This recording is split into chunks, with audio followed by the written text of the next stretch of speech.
Assalamualaikum warahmatullahi wabarakatuh. Perkenalkan, nama saya Eko Sukmono dari Universitas Terbuka Yogyakarta dengan nomor induk mahasiswa 055121959. Saya akan menyajikan video presentasi tentang proses lahirnya Pancasila.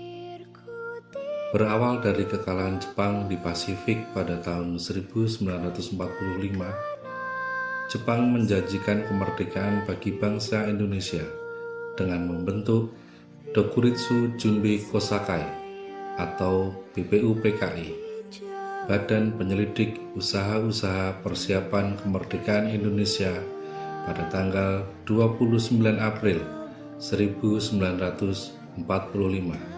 BPUPKI menjalankan sidang pertamanya secara resmi pada tanggal 29 Mei sampai 1 Juni 1945. Pada 29 Mei 1945, Muhammad Yamin mengusulkan 5 dasar negara, yaitu peri kebangsaan, peri kemanusiaan, peri ketuhanan, peri kerakyatan, dan kesejahteraan rakyat.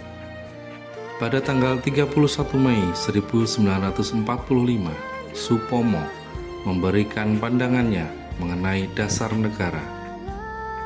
Gagasan dari Supomo adalah persatuan, kekeluargaan, kebudayaan, keadilan sosial, dan ketuhanan. Pada 1 Juni 1945, Soekarno menyampaikan pidato yang memperkenalkan 5 prinsip dasar yang ia beri nama Pancasila. 5 prinsip tersebut adalah kebangsaan Indonesia, internasionalisme atau peri kemanusiaan, mufakat atau demokrasi, kesejahteraan sosial, dan ketuhanan yang berkebudayaan.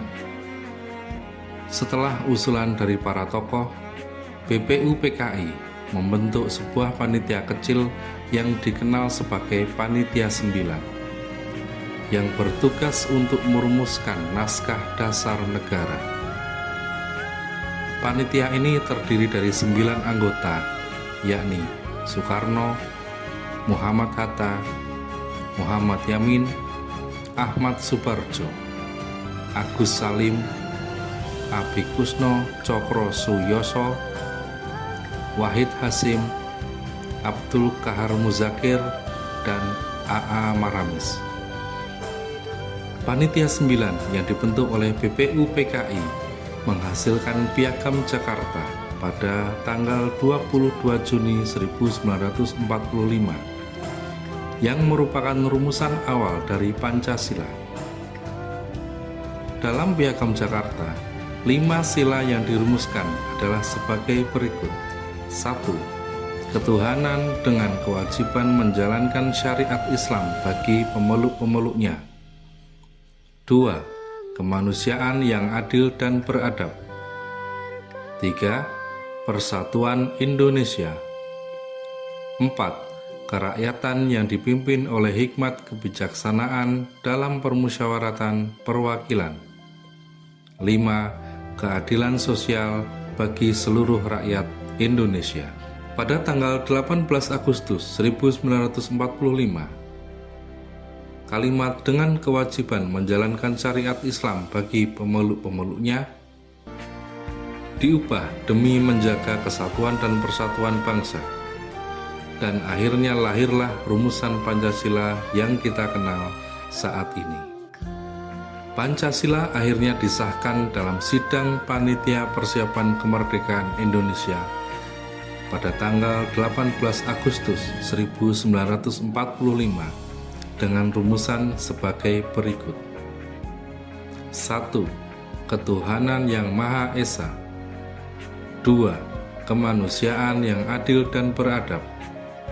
3. Persatuan Indonesia. 4. Kerakyatan yang dipimpin oleh hikmat kebijaksanaan dalam permusyawaratan perwakilan. 5. keadilan sosial bagi seluruh rakyat Indonesia. Tanggal 1 Juni diperingati sebagai hari lahir Pancasila karena pada tanggal tersebut Soekarno menyampaikan pidato yang mengemukakan konsep awal Pancasila sebagai dasar negara Indonesia. Nilai-nilai Pancasila yang tercermin: nilai persatuan dan kesatuan bangsa sangat kuat dalam rumusan Pancasila karena merangkul semua golongan di Indonesia.